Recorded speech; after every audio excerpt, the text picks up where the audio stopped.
옆 분들 한번 이렇게 축복합니다. 환영합니다. 은혜 받읍시다.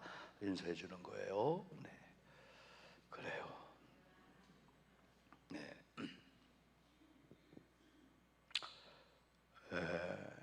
아직도 무더위가 우리 곁을 떠나가지 않고 있지만 그래도 우리가 열매의 계절 9월 달을 이렇게 맞이했습니다. 어제도 우리 인천 지역 내지는 이 아랫역에 비가 많이 이렇게 왔습니다.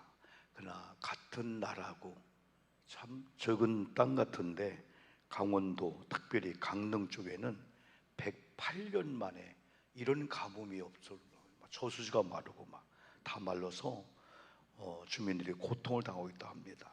우리 인천광역시 유 시장님을 중심으로 해서 아마 6만여 병의 생수를 트럭으로 보내고, 그리고 강원도 강릉 쪽에 원한다면은 상수도라든지 이런 그 저수계통의 인력도 또 장비도 보내서 동원해서 도와주겠다. 근데 신기한 것은 불과 한 50km, 60km, 한 시간도 안 되는 속초는 전혀 상관이 없어요.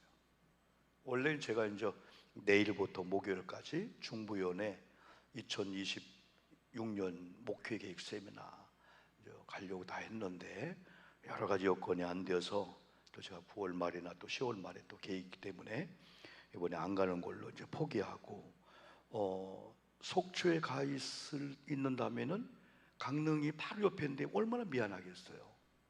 강릉이 그런 상태라는 거예요. 막 물이 없어가지고 이런. 어제 저는 비가 오면서 나름대로 하나님 이런 비가 강릉에도 오게 해달라고, 한 50mm, 100mm 와도 해결되는데 거의 몇 미리 상태, 이런 상태. 그래서 여러분들이 같은 동족, 같은 나라이기 때문에 같이 기도해 줘야 되고, 이처럼 다들 어려움을 당하고 있다는 거예요. 지역적인 어려움이든지 개인의 어려움이든지 다 어려움을 당하고 있다는 겁니다. 우리 교회에서 우리 중보기도 팀들이 계속 기도하고 있는 그 제목들이 한 15, 많으면 30가지가 돼요. 저도 각 예배 때마다 이렇게 태블릿에다가 이름을 다 기록해 놓고 금요 철야 수요 예배 또 새벽에 한 분하고 이름을 다 부르며 기도하는데 한 30명 중 항암 중에 있는 분도 있고, 임대 문제, 자녀 군의 문제, 또 건강의 문제, 각각 다 이런 문제를 갖고 기도하는데, 그러면서도 이 모든 것들은 어떻게 보면은 우리가 염려 안 해도 되는 그런 차원이구나. 잠깐 그걸 옆에 놓고 하나님을 우리가 경외하고 하나님을 섬기는 것, 거기에 더 관심을 갖고, 여러 가지 문제와 고난은 이유와 뜻이 있기 때문에 어쩌다 온 게 아니기 때문에 결국은 그걸 통해서 옛날에 우리가 자녀들 매를 대는 거예요. 때리려고 하는 게 아니잖아요. 회초리를 가지고 종아리를 때리려고 하는 목적이 아니고, 아이들은 엄마가 매를 대네, 나를 때리네, 혼내키네 하는데 거기는 이유가 있잖아요. 고치라고, 나름대로 이런 거 고쳐달라고. 그래서 어떻게 보면은 우리들이 영적인 문제나 이런 정신적인 문제나 육체의 질병에 관한 그런 문제들, 때로는 경제 문제, 또 부모 자녀 관계, 동기간들, 심지어는 교우들 관계, 속도원들 관계, 또 채무 관계, 문제가 얼마나 다양한지, 다 다르지만은 저도 여러분도 다 문제가 있다는 거예요. 어떤 경우는 왜 나만 이런 고난을 겪나 하다 보니까 때로는 섭섭하고 원망이 나오고, 이런데 동기간들은 뭐 하는 거야? 부모는 뭐 하는 거야? 왜 나를 안 돕지? 그러다가 하나님을 바라보니까 고난은 뜻이 있다. 고난은 이유가 있다. 또 때로는 고난은 변장된 축복이다. 지금은 고난이지만은 영적인 사람들은 고난의 포장지 안에 상상도 못한 축복을 보기 때문에 고난의 포장지를 버리지 않고 고난을 겪어나가는 거예요. 그리고 왜 이런 고난이 왔지? 이유가 뭐지?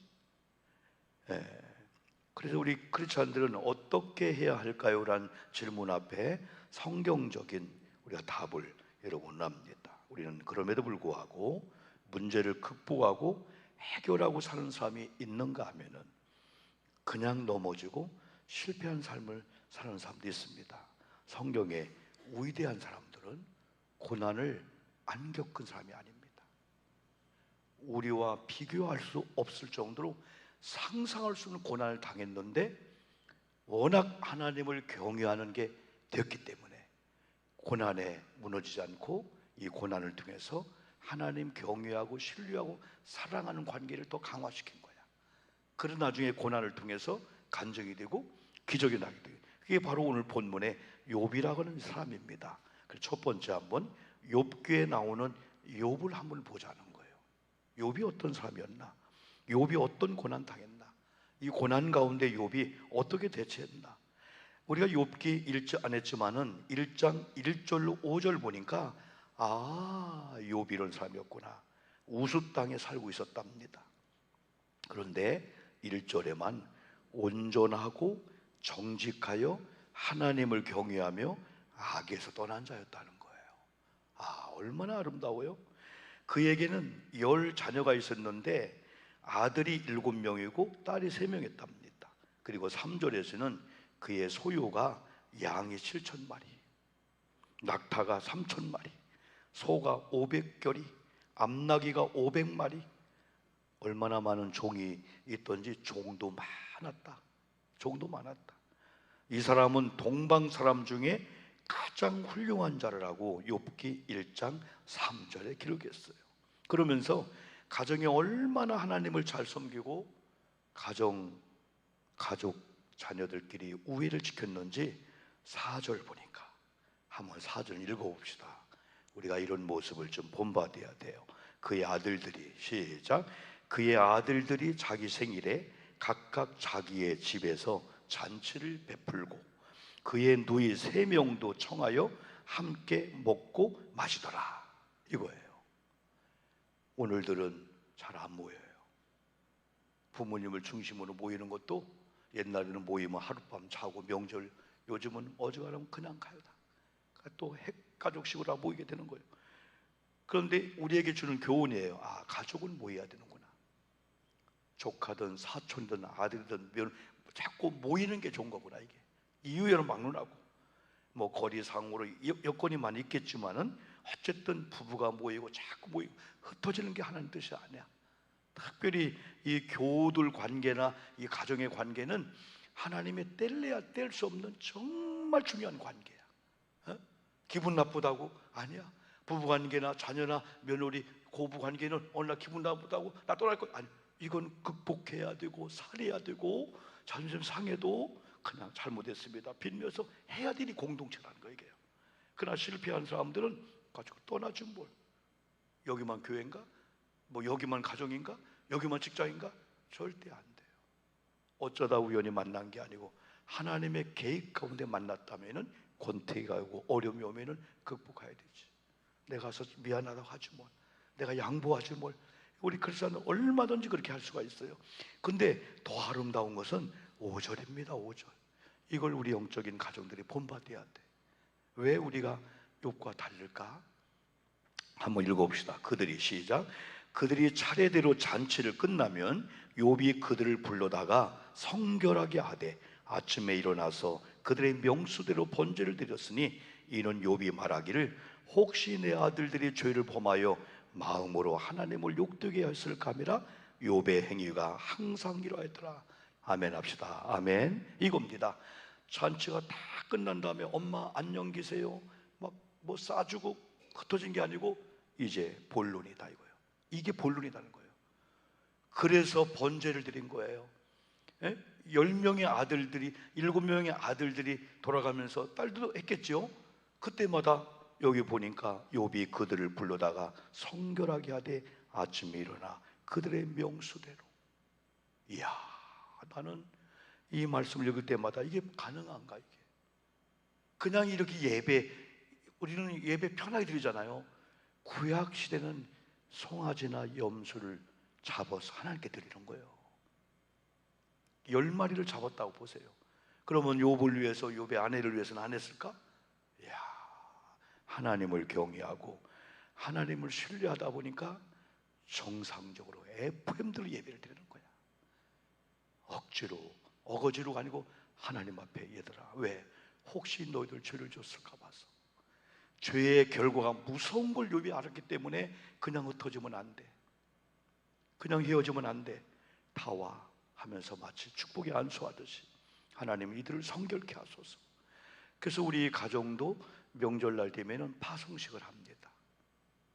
다 명령은 안 해도 예배 드리면서 다시 만날 때까지 흩어진 교회, 섬기는 교회들 잘 섬기고, 신앙생활 잘하고, 공부 잘했다, 아파트 샀다, 좋은 집, 자랑거리가 아니야. 우리 가정에서는 별로 자랑거리가 아니야.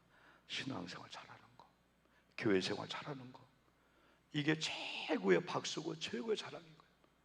그러게 우리 어머님의 육남매 중에 삼형제가 목사였는데 딸이 둘인데 큰애가 선교사로 파송을 받는다고 하고, 우리 어머님의 머리로서는 큰 사위죠. 중국어, 한글, 한문 25년 교사하다가 그거 다 포기하고 선교사 간다고 했을 때 나도 우리 가족도 말렸습니다. 그 경제 문제도 있는데, 근데 우리 어머님은 박수를 치면서, 이야, 우리 가정에 삼형제가 목사인 것도 감사한데 둘이 선교사, 5명이 선교사 목사야? 어머님은 또 그렇게 생각하더라고요. 여러분, 욥의 이 아름다운 이 가정의 모습을 한 번쯤은 우리 가정에 우리 아이들이 어떤가? 아이들 뭐라 하지 말고 엄마나 교회 뭐 어쩌고 뭐, 엄마부터 아버지부터 그런 마음을 갖는다면, 그 애타는 마음을 갖는다면, 우리마저 형편이 너희들 그러니까 놓지 않고, 아니야, 이거 아니야. 경제 문제, 애들 뭐 자랑할 거 많고 아파트 자랑하고 뭐 공부, 엄마들은 그게 안 들리는 거야. 하나님 믿어야 돼. 이게 오늘 여러분의 소망이 되고 욥 같은 마음을 가지면요, 마음이 이신전심이라고 끌리잖아요. 누군가가 이렇게 김은남 목사님이 목사님을 막 말씀을 사모하면서 들으면 느끼잖아요. 그걸 다요, 이거요. 어? 다 끌리는 거예요. 우리 엄마가 날 사랑하는구나. 우리 엄마의 간절한 소망은 용돈은 50만 원 정도가 아니구나. 용돈을 못 드리고 가난하고 월급을 500만 원 받다가 100만 원 못 받는 그런 처지지만은 그래도 기도하는 모습, 엄마 기도, 그게 효도할 수가 있는 거죠. 욥이 이런 가정이었다는 거야. 그런데 이런 욥에게도 어느 날 상상도 못한 고난이 찾아왔어요. 욥이 당한 고난을 정리해 보니까 농작물이 하루아침에 없어지고, 아까 많은 가축이 하루아침에 다 죽어버리고, 자기 10자녀가 사라져버리고, 친한 친구들이 비난하고, 심지어는 끝까지 함께 있어야 될 아내. 지난번에 우리가 동역자 설교하면서 그랬잖아요. 에? 아내가 아파요. 남편이 와서 여보 걱정하지 마. 어떤 상황이 와도 난 당신 안다 할 거야. 내가 당신 뭐 대소변을 다 받는다 할지라도 그 말 한마디예요. 아싸, 엄마 걱정하지 마요. 우리 수진 자매도 그렇죠? 걱정하죠. 엄마가 있다. 엄마가 있다. 그러니까 수진 자매가 30대인데 여러분요, 그 아픈데 오히려 쾌활하고 막 그냥. 그러니까 엄마는 계속 목사님이 중복 너 기도한다. 이게 제가 계속 얘기하잖아요. 노년 경찰서장님 부인이 바로 쇼그렌 증후군 병이 온 거야. 침이 안 나오는 거야. 이게 면역, 자가 면역 결핍으로 당뇨가 오고 막 이가 빠지고 막 그런 막 침이 안 나온다고 생각을 해봐요, 여러분이요. 이 고통을. 그런데 목사님 앞에 그걸 얘기할 때 제가 그랬어요. 소장님, 이거 우리들이 오픈해서 기도될까요? 그때 하실 말씀이 이어령 박사 책을 읽은 분이요, 그분이. 이어령 박사의 그 딸이 너무너무 막 아파가지고 막 이런 암 저런 암으로, 그런데 항상 아버지 앞에 올 때마다 아버지를 또 부르는데, 아니 아버지는 난데 또 아버지냐? 하나님 아버지를 부르는 거예요. 나중에는요 막 하나님의 기적으로 치료받고요, 그가 막 간증할 때 아버지가 이어령 박사 알잖아요. 대단한 위대한 분 아니요? 그분이 예수 만난 거야. 예수 만나고 딸 때문에 예수 만나게 된 거예요. 어? 그러면서 이 소장님이 그런 얘기 하는 거예요. 저희 아내가 목사님들이 기도해 준다는 걸 안다면 힘을 얻을 거예요. 이야, 이게 키포인트야. 오 목사가 힘들어 어려워, 그때 여러분이 목사님 걱정하지 마세요. 어떠한 일이 있어도 목사님은 나의 목사. 그때 우리가 막 힘이 나는 거예요. 이거 그거잖아요. 그러니까 이 욥 같은 경우는 어떻게 보면은 아내가 그렇게 해줘야 되는데 아내가 욥을 하나님을 저주하고 나가버렸어요. 이게 욥의 아픔이야. 열자녀가 없어진 거야. 이런 아픔과 이 고통을 하루아침에 당하는 겁니다. 이 정도 되면 배신감을 가지고 원망하며 삶을 포기할 수 있는 상황이 아닐까요? 여러분, 더 무서운 것은 하나님께서 마귀에게 허락을 해준 거야. 하나님이 그럴 수가 있어? 어느 날 마귀가 와서 하나님, 욥이 그냥 하나님 섬기나가요? 깔다가 없이 하나님 섬기나요? 아닙니다. 하나님이 잘해주니까, 복을 주니까, 하나님이 돌보시니까, 하나님이 울타리를 쳐주니까 욥이 그렇지. 욥 조그만 고난 줘봐요. 그때 하나님 인정합니다. 아니야. 욥은 고난이 와도 하나님 경외하는 욥이 때문에 아닐 거야. 그래서 시험 해보라고 해서 여러분 욥의 몸만은 상해시키지 말고 시험을 하겠더니 악한 것들에 의해서 엄청난 악한 얘기들, 고난을 여러분 당하게 여러분 되는 겁니다. 그러나 욥도 하나님 인정하듯 하나님도 욥을 인정했고 처절한 고통을 당하면서도 욥은 이렇게 고백합니다. 그게 바로 욥기 23편 8절입니다. 아까 본 거예요. 한번 또 보자고요. 그런데 시작. 그런데 내가 앞으로 가도 그가 계시지 아니하고 뒤로 가도 보이지 아니하며 9절. 그가 왼쪽에 일하시나 내가 만날 수 없고 그가 오른쪽으로 돌이키나 배울 수 없다. 하나님도 안 보인다는 거예요. 그럼 낙심해야 되잖아요. 그러나 고난의 이유를 바로 알고 있는 욥은 더 나가서 23장 10절에서 이렇게 고백하는 거예요. 그러나 이거예요. 시작. 그러나 내가 가는 길을 그가 아시나니 그가 나를 단련하신 후에는 내가 순금같이 되어 나오리라. 여러분, 이런 믿음 갖기를 주의 이름으로 축복합니다. 이게 바로 믿음이야. 이게 믿음이야. 잘 안 되는데, 고통이 고난이 오는데 하나님도 안 보이는 것 같아. 그래도 하나님이 나 변함없이 사랑한 줄 알고 나도 변하지 않습니다. 이까지는 질병 때문에, 이까지는 고통 때문에 하나님은 변함없이 하나님을 사랑합니다. 여기서 하나님의 위대한 사람의 특징을 보면은 변함없이 사랑해 주시는 하나님을 또 변함없이 자신도 사랑하는 거야. 어떤 상황 속에서도 믿음을 잃지 않고 하나님만을 경외한 삶을 살게 되는 거죠. 아브라함이 그랬어요. 성군 다윗도 그랬어요. 시편 119편 71절을 보니까요, 표제의 문맥상으로 다윗이랑 안 했지만은 한번 볼까요? 한번요. 71편이 1절 뭐라 했냐면요, 시작. 고난당하는 것이 내게 유익이라 이로 말미암아 내가 주의 율례를 배우게 되었나이다. 여러분, 다윗은요 사울을 통해서 얼마나 많은 고통과 고난, 억울함을 당한지 몰라. 그래도 하나님이 세운 사람을 내가 건드리면 안 된다. 그런데 더 아픔은 자기의 아들이 정치적으로 왕 쿠데타를 일으키는 사람들에 의해서 네가 왕이 못 되어 너는, 그러나 우리가 왕 시킬 때 해갖고 아버지를 배반해가지고 압살롬이 그들과 하나 더 아버지를 죽이려고 하네. 나중에 압살롬이 죽었지만은 얼마나 이 다윗이 아팠겠어요. 그런데 다윗이 그 고난이 유익이라는 거예요. 우리 아멘 합시다. 아멘. 지금 여러분이 크든 적든 간에 어떤 고난일지라도 이 고난은 유익이다 믿으시기를 주의 이름으로 축복합니다. 고난은 변장된 축복이라는 거예요. 뜻이 있다는 거예요. 하나님 뭔가 이 고난의 숙제에는 해답이 바로 있다는 거예요. 여러분요, 이제 저와 여러분들이 욥처럼 그런 고백해야 돼. 내가 가는 길을 그가 아셔. 그가 나를 단련하신 후에 정금같이 순금같이 나올 거야. 이런 찬양 한번 여러분 부르겠습니다. 한번요.